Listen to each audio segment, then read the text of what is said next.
Baik pemirsa, pengurus PMI Kota Lubuk Linggau mengeluh stok darah kosong.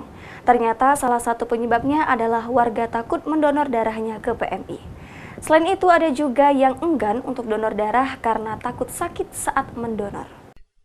Stok darah di PMI Kota Lubuk Linggau diketahui kosong. Hal ini disebabkan sedikit pendonor darah saat pandemi COVID-19. Dan banyak warga masih takut donor darah. Selain itu, untuk kegiatan donor darah saat ini juga masih sedikit, walaupun PPKM di Kota Lubuk Linggau sudah level 2. Akibat kosongnya stok darah ini, banyak warga mengeluh. Bahkan, ada juga sebagian marah kepada pihak PMI. Karena mereka sudah sering ikut donor darah, tetapi saat mereka butuh darah stoknya malah kosong. Kepala Bidang Media dan Pelayanan Darah, Budi Purwanto membenarkan stok darah di kantor PMI Kota Lubuk Linggau kosong. Dan banyak masyarakat yang takut untuk donor darah. Stok darah sangat menyedihkan, jadi kami hampir tidak mempunyai stok darah untuk setiap golongannya. Itu diakibatkan oleh apa itu?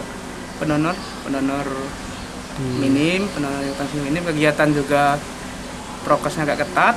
Ya emang harus kondisi seperti ini ya prokes ketat, jadi donor darah keluar ke lapangan itu kami belum banyak yang bisa kami undang untuk acara-acara tersebut. Oke, Nah, untuk akibatnya stok darah kosong. untuk kendalanya sendiri Kak, untuk pendonor sudah mulai menurun saat ini, itu karena apa Kak? Yang pasti karena apa ya? Karena emang kebutuhan darah itu banyak, terus pendonornya banyak takut, banyak itu. Kemudian pendonor rutin kita tidak banyak yang rutin datang ke sini.